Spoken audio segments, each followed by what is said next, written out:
Hello अनि नमस्कार। आजबाट हामी कोरियन ल्याङ्ग्वेज घरमै बसी अर्थात् जिरो लेभलबाटै सिक्न जाँदैछौँ। यो चाहिँ हाम्रो पहिलो भिडियो है त। यहाँ हेर्न सक्नुहुन्छ कोरियन ल्याङ्ग्वेज भनेर छ है त। कोरियन ल्याङ्ग्वेजलाई कोरियन भाषामै के भनिन्छ त? हाङ्गुग हाङ्गुग हाङ्गुग है त। सो अनि कोरियन अल्फाबेट जसलाई चाहिँ लेख्ने तरिका भनिन्छ नि, लेख्ने अक्षरहरूलाई हाङ्गुल हाङ्गुल भनिन्छ है। सो हामी चाहिँ अब फर्स्टमा हाङ्गुलहरू हेर्न जाँदैछौँ। Okay, हाङ्गुगको Hangul. ओके, यो कुरा चाहिँ याद गर्नु होला। तपाईँलाई याद गर्नुपर्ने हुन्छ। मैले फोकटमा त्यसै लेखाइरहेको छैन तपाईँहरूलाई। यी कुराहरू याद गर्नु होला, जसमा चाहिँ हाङ्गुलभित्र चाहिँ हामी 40वटा टोटल अक्षरहरू पढ्नेछौँ। ओके, अनि त्यसमा हामीले डिभाइड गरेका छौँ अल्फाबेटलाई भवेल्स र कन्सोनेन्ट गरेर दुई भागमा है त।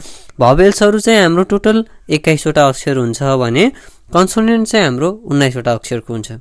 सो यो तपाईँले पहिले नै अगाडिदेखिका सबै टिपेर राख्नुहोस् है त, काम लाग्छ। सो अब हामी यहाँ भवेललाई पनि डिभाइड गर्न जाँदैछौँ दुईवटा भागमा है त। भवेलहरू पनि सिङ्गल भवेल र डबल भवेल गरेर दुई किसिमका हुन्छन्। सिङ्गल भवेलमा 10वटा भने डबल भवेलमा 11वटा अक्षर पढ्नुपर्छ है। ओके, सेकेन्ड नम्बरमा छ कन्सोनेन्ट। कन्सोनेन्ट पनि त्यसै गरी सिङ्गल कन्सोनेन्ट डबल कन्सोनेन्ट छ है त। सिङ्गल कन्सोनेन्टमा 14वटा र डबल कन्सोनेन्टमा 5वटा गरी 19वटा। अब चाहिँ हामीले यो भवेल र कन्सोनेन्टहरू के कसरी प्रयोग गरेर पूर्ण बोल्न सकिने अक्षर बनाउन सकिन्छ भन्ने कुरा हेर्दैछौँ। म चाहिँ तपाईँहरूलाई मेरो कपीमा लगेर केही मात्रामा केरेर देखाउने छु है त। लास्ट पार्ट चाहिँ एकदमै इम्पोर्टेन्ट छ, सो त्यो पार्ट चाहिँ नछुटाउनु होला है त। अब चाहिँ हामी सुरुमा यहाँ म नेपालीमा लेख्छु तपाईँहरूको लागि भनेर। यहाँ हाङ्गुल, यो हाफ लेटर हुन्छ है, हाङ्गुल भन्छ है। सो यहाँनिर कतिको बुझिन्छ बुझिँदैन अनि हामीले हाङ्गुललाई यसरी डिभाइड गर्छौँ है। सो हाङ्गुल भनेको के हो भन्ने कुरा मैले अगाडि भनिसकेँ। हाङ्गुल भनेको चाहिँ कोरियन भाषा है। कोरियन भाषा यहाँ लेखिदिन्छु, तपाईँहरूले नि यस्तै चार्ट बनाउनुहोस् है। Korean language. Okay, Korean language. अनि यसरी दुईवटा भागमा बाँडिसकेपछि जुनसुकै ल्याङ्ग्वेज पढ्दाखेरि पनि फर्स्टमा चाहिँ तपाईँहरूले त्यसको यो दुईवटा भाग चाहिँ तपाईँहरूले बुझ्नुपर्ने हुन्छ है त। सो दुईवटा भाग के हो भन्ने कुरा चाहिँ यहाँ कुरा गर्छौँ हामी। यहाँनिर भवेल भनेर छ है, मैले यहाँ पहिला इङ्ग्लिसमा लेखिदिएँ भवेल। सो यसलाई चाहिँ कोरियनमा मोम भनिन्छ है, मोम मोम। मैले चाहिँ यसलाई भवेललाई यहाँनिर लेखिदिएको छु। तपाईँले याद गर्नुपर्छ है, यो याद गर्नु होला, लेख्नु होला। र हामीले भवेल कतिवटा हुन्छन् भन्ने कुरा नि लेखाइसकेको छु मैले, अलि अगाडि देखाइसकेको थिएँ तपाईँलाई मोबाइलको स्क्रिनमा। भने अब भवेललाई मोम भनिन्छ, भवेललाई नेपालीमा के भनिन्छ भन्ने कुरा नि हेरौँ न है। भवेललाई नेपालीमा स्वर वर्ण भनिन्छ है, स्वर वर्ण। यो व्हाइट पेपरमा अक्षर अलिकति राम्रो हुँदैन यो, यस्तो पेपरमा चाहिँ फोटोकपी पेपर हो यो चाहिँ। अनि त्यसै गरी यतातिर छ के हुन्छ त भन्दाखेरि यहाँनिर चाहिँ कन्सोनेन्ट है त, कन्सोनेन्ट। अब हामी यसलाई कोरियनमा हेर्छौँ। कोरियनमा चाहिँ यसलाई छाउम भनिन्छ है। यसरी पनि सरी म नेपालीमै लेखिदिन्छु, यसलाई चाहिँ छाउम भनिन्छ है। यसलाई चाहिँ नेपालीमा भन्नुपर्दाखेरि के हुने हो त, स्वर वर्णपछि उच्चारण वर्ण है, उच्चारण वर्ण। ओके, यिनी भयो है। यिनी हामीले अलरेडी हेरिसकेको छौँ, यसलाई टाइम वेस्ट नगरौँ। अब फेरि यतातिर गइसकेपछि हामीले यसलाई अनि यहाँनिर फेरि दुईवटा भागमा विभाजन गर्छौँ। यसमा भनेको थिएँ मैले सिङ्गल भवेल होइन, भवेल, र यता भनेको थिएँ डबल भवेल। ओके, त्यसै गरी यसको पनि सेम छ है, सिङ्गल कन्सोनेन्ट र सिङ्गल